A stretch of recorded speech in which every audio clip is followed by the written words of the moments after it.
Her father opened the door and frowned before I even spoke. Eyes dropped to my stained jeans, the sweat on my collar, the streak of oil across my cheek I'd missed in the rearview mirror. He sneered.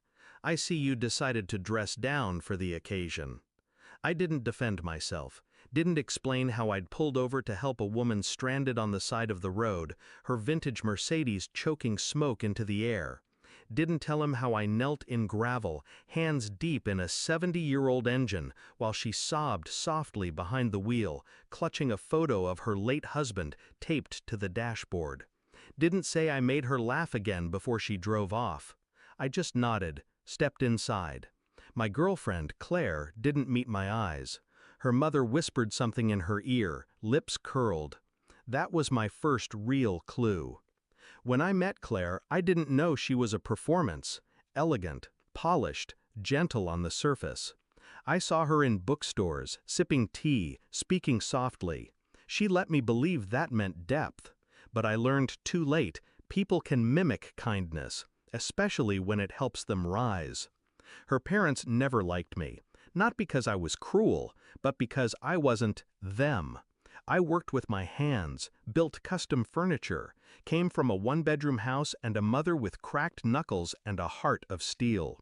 They tolerated me like a phase, something their daughter would grow out of. Claire told me not to take it personally, so I didn't, until I should have. The signs came in pieces.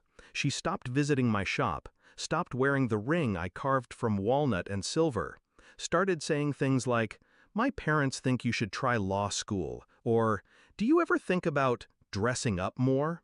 But the real gut punch was the night I came over unannounced. Her car was there, but the house was dark. Inside, I found her in the kitchen, laughing, with Derek. Derek, the slick real estate heir with the gold watch and family name on a law firm. He looked surprised. She looked guilty. I didn't raise my voice, just stepped outside. She followed, babbling about misunderstandings and family pressure. I didn't argue. I just watched her, really watched her, for the first time. And I realized Claire wasn't torn between two worlds. She'd already chosen. I didn't get angry. I got strategic. I made 2 calls that night. One to a friend of mine, a contractor who did restoration work. Told him I'll sell him my custom walnut desk at cost.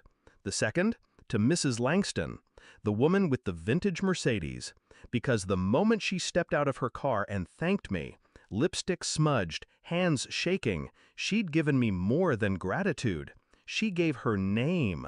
Elizabeth Langston, founder, board member, legacy donor at the Hawthorne Foundation, the very same foundation hosting a private fundraiser Claire's parents had clawed for months to get into.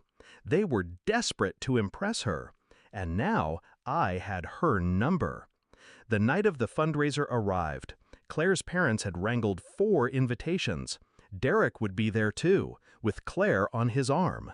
I arrived late, again, wearing the same jeans, oil-streaked hands. People turned, whispered. Claire's father nearly combusted. And then Mrs. Langston walked in pearls, in power, saw me across the room, eyes lighting up. She didn't hesitate. She wrapped me in a hug, took my hand, led me to her table. People stared. Claire stared harder. Mrs. Langston introduced me with pride. "This young man right here fixed my late husband's car like it was built yesterday. Didn't ask for a dime, just wanted to help. Rare kind of heart." Silence, then murmurs of approval. Claire's parents didn't know whether to smile or disappear. Derek just sipped his wine, face pale. And Claire? She looked at me like I was someone she'd never met. Because she hadn't, not really. She met the version of me willing to fold, not the one willing to win. I didn't gloat. I let her come to me. A week later, she showed up at my shop, wearing the ring again, eyes soft, voice trembling. I made a mistake. I nodded, offered her coffee. She smiled, relieved. Then I pulled out the small velvet box she'd left behind when she moved out, placed it on the table between us. "No, Claire, I did." She blinked. What? I made a mistake thinking you loved me, not what I could become for your family. That's done now. Her jaw clenched. You used that woman, that night. I smiled. No, I helped her. You used me. She left angry. But that was the last time I let her shape my story. Now, my shop's full. Orders 6 months out. Mrs. Langston had a nephew who needed a custom conference table, then a niece who wanted a kitchen island. Word spreads. Turns out, craftsmanship and integrity still matter. So yeah, I was late, greasy, wrong kind of man. Until I became exactly the man they never saw coming. Because in the end,